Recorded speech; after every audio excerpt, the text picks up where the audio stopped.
مقالے کا خلاصہ پیش کروں گا۔ میرا موضوع مقالہ ہے امام زین العابدین علیہ السلام علماء عامہ کی نظر میں۔ بسم اللہ الرحمن الرحیم۔ آسمان فضیلت کی مدحت سرائی ممکن نہیں، کسی کی کیا مجال ہے جو بوستان فضیلت کی شاخ درخت پر بلبل کی طرح بیٹھ کر اس آسمان فضیلت پر فائز ذات کی مدح سرائی کا فریضہ نبھا سکے۔ ساتھ ہی یہ بھی ہے کہ جہاں پر بھی کوئی فضیلت کے عنصر کا مشاہدہ کرے تب وہاں اپنی بساط کے مطابق اس صاحب فضیلت کی تعریف و تمجید کو اپنا وتیرہ بنا کر اس کی مدح و ستائش میں لگ جانا انسانی وجود کا شروع سے ہی ایک خاصہ رہا ہے۔ بسا اوقات وہ اپنے ممدوح کی عظمتوں کے بیان کا حق بھی کافی حد تک بیان کرتا ہے۔ ایسا اس وقت ہوتا ہے جب ممدوح ایک عام انسان ہونے کے ساتھ بعض منفرد خصوصیات کا بھی حامل ہو، لیکن اگر موصوف عالم مادہ میں منحصر نہ ہو بلکہ جسمانی کمالات سے سرشار ہونے کے علاوہ ملکوتی فضائل کا بھی حامل ہو، تب یہ مدح خواہ فضیلتوں کی فضا میں معمولی پرواز کے بعد اس کے بیان کا پر گرنا شروع ہو جائے گا اور اس فضا میں حیران و سرگردہ رہنے کے بعد دوبارہ زمین پر پہنچ جائے گا۔ حضرت زین العابدین علیہ السلام کا وجود مبارک بھی بے مثال اور نسب بے نظیر ہے۔ اگر آپ کے والد بزرگوار امام حسین علیہ السلام سید الشہداء محافظ دین خدا کربلا کی تاریخ کو اپنے خون سے رقم کرنے والے مجاہد اور نیزے کی رحل کے قاری ہیں تو آپ عبادت گزاروں کی زینت اور سجدہ گزاروں کے سید و سردار ہیں۔ آپ فضیلت کے وہ بحر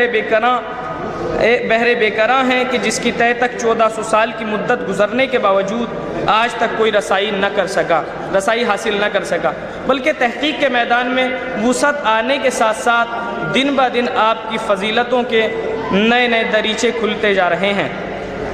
آپ وہ با فضیلت عابد ہیں جس کی عبادت پوری بشریت کے لیے بہترین نمونہ عمل ہے۔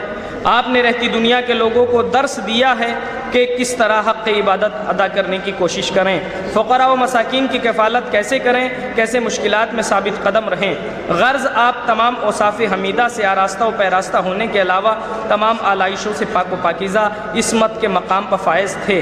آپ کی عظمت کے اظہار کے لیے یہی کافی ہے کہ آپ کی شان و منزلت میں نہ یہ کہ صرف شیعوں اور دوسرے مسلمانوں نے بلکہ مسیحی اور دوسرے غیر مسلم دانشوروں نے بھی آپ اپنی توانائی کے مطابق قلم فرسائی کی ہے۔ اس مقالے میں امام سجاد کے متعلق علماء اہل سنت کے اظہار عقیدت کو الفاظ کے پیرائے میں اتارنے کی کوشش کروں گا۔ بس ایک دو قول آپ کی عبادت کے حوالے سے بیان کر کے میں اپنے مقالے کو تمام کر دوں گا۔ آپ کی عبادت ویسے تو آپ کی ہر فضیلت جیسے کہ فقراء کی کفالت، احترام مادر، حلم و بردباری، صبر و شکر پر علماء اہل سنت نے خوب لکھا ہے، لیکن آپ کی عبادت کو زیادہ اہمیت کا حامل گردانا ہے۔ یوں تو خالق کائنات نے ہر انسان کا مقصد خلقت عبادت کو قرار دیا ہے، جیسا کہ ارشاد رب العزت ہے وَمَا خَلَقْتُ الْجِنَّ وَالْإِنسَ إِلَّا لِيَعْبُدُونَ۔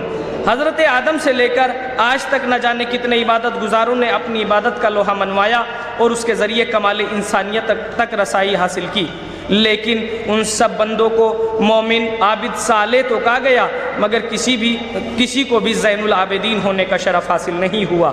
یہ شرف صرف ہمارے چوتھے امام کو ملا جنہوں نے عبادت کا وہ مفہوم کائنات کے سامنے پیش کیا کہ صرف شیعہ ہی نہیں بلکہ اہل سنت کے جلیل القدر علماء بھی آپ کی بندگی کے مداحی سے خود کو روک نہیں پائے۔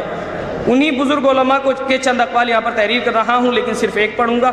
قال المالک ابن انس ان علی ابن ابی طالب کان یصلی فی اليوم واللیلہ 1000 رکعۃ الی ان مات قال وکان یسمى زین العابدین لعبادتہ۔